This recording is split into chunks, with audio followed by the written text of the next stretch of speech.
छूटा दिव्या और प्रेम का साथ। तुमने मेरे दिल पर खंजर मारा है दिव्या। मैं तुम्हें कभी माफ नहीं करूंगा दिव्या।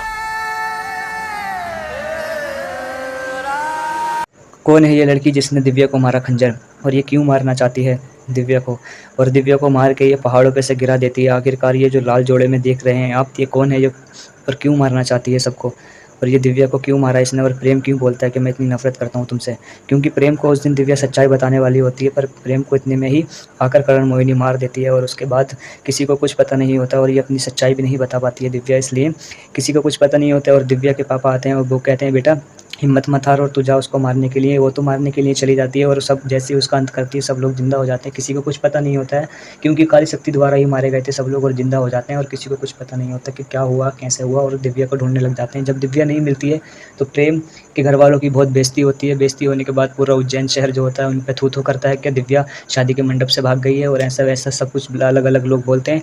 प्रेम को ये बात खलती है और उसके दिल पे लग जाती है, क्योंकि प्रेम ये सोचता है कि दिव्या भाग गई है, और उसके बाद में उसके माँ बाप की बेइज्जती होती है, परिवार की बेइज्जती होती है, सब लोग बेइज्जत करते हैं उनको, दिल दुखाते हैं उनका, और प्रेम भी बहुत दुखी हो जाता है, और इसलिए दिव्या से नफरत करने लग जाता है वो, क्योंकि प्रेम को अभी सच्चाई का पता नहीं होता है। जैसे ही दिव्या बताने वाली होती है इतने में ही करण मोहिनी आ जाती है, और सच्चाई बताने का टाइम नहीं मिलता, प्रेम को और उसके परिवार वालों को मार देती है। और वो जो पहाड़ों पे जो उसको खंजर मारती है दिव्या को, उसके पेट में चाकू घुसाती है, तो वो दिव्या बेहोश हो जाती है। उसके बाद वो पहाड़ों पे नीचे नीचे गिर जाती है। उसको एक दादी दादी होती है, वो मिलती है, और उसको लेके जाती है अपने घर पर बुढ़िया, और उसके बाद उसका इलाज करती है। तो 1 महीने के बाद दिव्या को होश आता है, और दिव्या कहती है हम कहाँ पे हैं।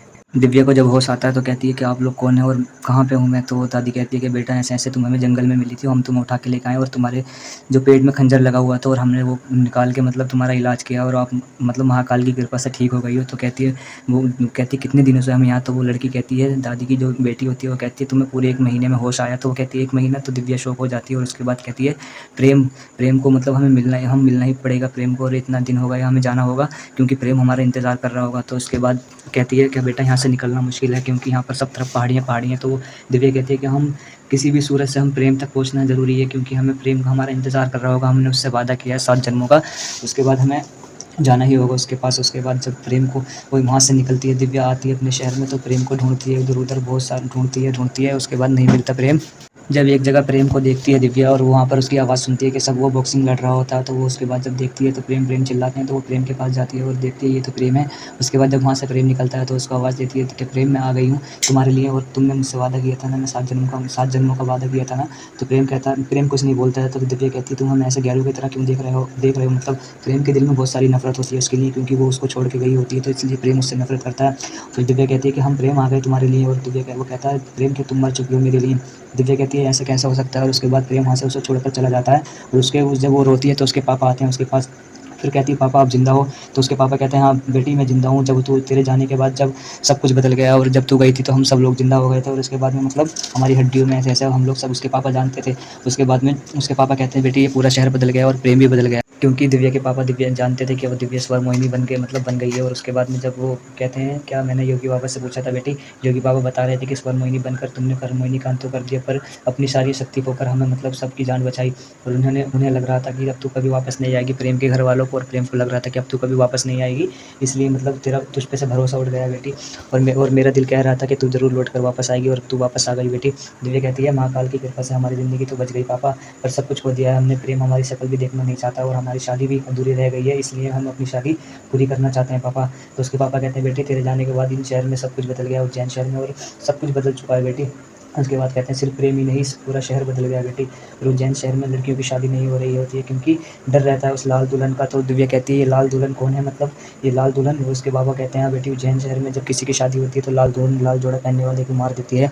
और वो उसके दिव्या के समझ में आता है कि वो पहाड़ों पे जो लाल दुल्हन ने मुझे खंजर मारा था कि शायद वही है, पर वो अपने पापा से कहती है पापा ये आखिरकार लाल दुल्हन कौन है, हमें पता लगाना पड़ेगा। तो उसके पापा बोलते हैं बेटी अब तो तूने अपनी सारी शक्तियाँ खो दी है, तू अब ये ऐसा मत कर। और उसके बाद वो कहती है पापा मुझे पता निकालना ही पड़ेगा ये लाल दुल्हन कौन है। दिव्या कहती है कि पापा ये वही लाल दुल्हन है जिसने हमें पहाड़ी से धक्का दिया था, इसलिए यही हमें मारना चाहती थी, मारने की कोशिश की थी। पर उसके पापा कहते हैं बेटी इसलिए मारने की कोशिश की होगी क्योंकि तुम दुल्हन के भेष में थी। और ये दिव्या कहती है कि हाँ क्यों मारना चाहती है दुल्हन, मतलब लड़कियों को क्यों मारना चाहती है, क्यों मतलब नहीं होने देती किसी की शादी कौन सी काली शक्ति है, हमने तो कर्ण मोहिनी को मार दिया था, फिर ये कौन है, तो इसका पता हमें निकालना पड़ेगा। इसके पापा बोलते हैं बेटी तेरे अंदर वो शक्ति नहीं है, अब तू आम इंसान है, ऐसा इसलिए मैं बोल रहा हूँ तुझे अब इस लाल दुल्हन से दूरी रहे। पर वो कहती है दिव्या भले ही हम अपनी शक्तियाँ खो चुके हैं, पर हमें प्रेम और प्रेम प्रेम के परिवार वालों। और दिव्या कहती है कि ये लाल दुल्हन सिर्फ उज्जैन के लिए ही नहीं खतरा है, क्योंकि बल्कि हमारे परिवार और प्रेम के लिए सबके लिए खतरा है। इसलिए हमें इस लाल दुल्हन को रोकना ही होगा और उससे पहले हमें प्रेम से बात करनी होगी, उसका यकीन हासिल करना होगा, क्योंकि प्रेम को भरोसा ही हमारी सबसे बड़ी जीत है।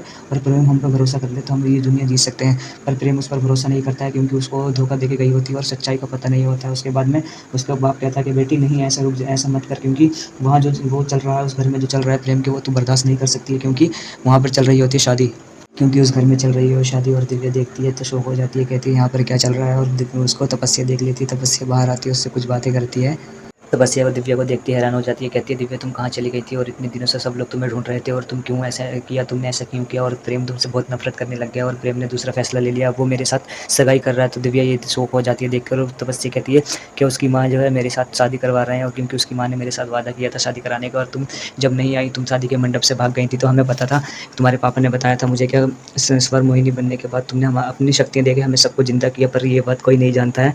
उसके बाद तुम, वो दिव्या कहती है मैं सच्चाई बताने वाली होती थी, हो रही थी, सच्चाई बताने वाली थी, पर इतने में ही करण मोहिनी ने आके ऐसा ऐसा कर दिया। तुम तो जानती हो ना वो काली शक्ति है, ये वो बातें होती हैं। उसके बाद चाची देख लेती है इन दोनों को, चाची दिव्या को देखती है और जाती है सीधा प्रेम की माँ के पास और कहती है कि जीजी तुम्हें एक बात बताऊं, क्या एक खुशखबरी है।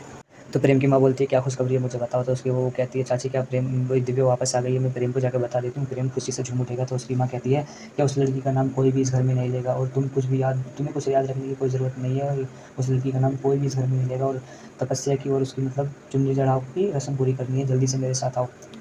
और प्रेम की माँ जाती है गेट पर, जाकर देखती है कि दिव्या और तपस्या वहाँ पर बात कर रही होती हैं। तो उसकी माँ जाती है, कहती है तू क्या करने आई है। तो उसकी माँ, वो दिव्या बोलती है कि आंटी मैं ऐसा मतलब जो बताना चाहती है। तो उसकी माँ कुछ नहीं सुनना चाहती है। उसके बाद कहती है यहाँ से दफ़ा हो जाओ और ये वो।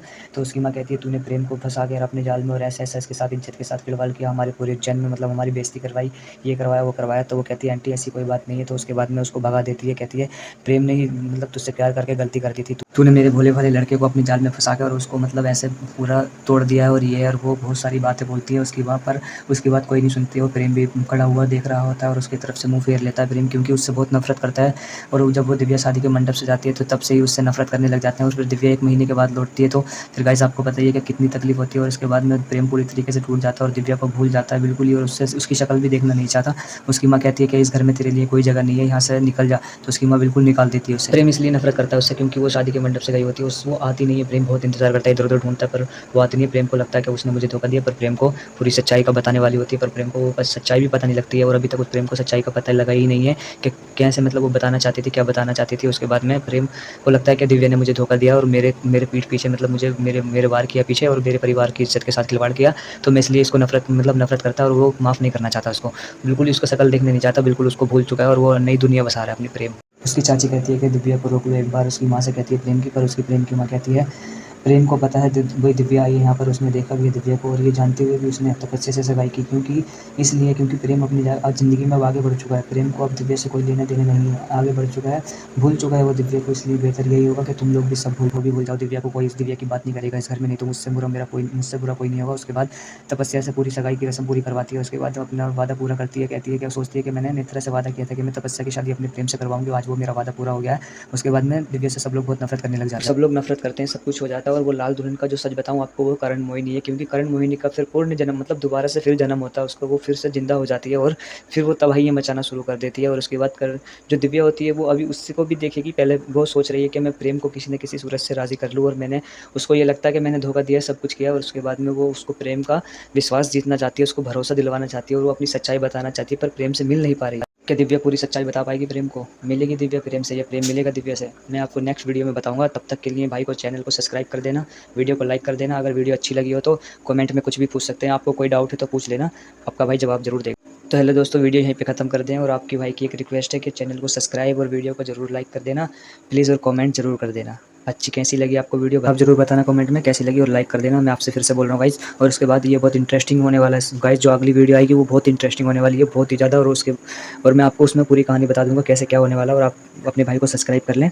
वीडियो को जरूर लाइक कर लें, मैं आपसे फिर बोल रहा हूँ गाइज।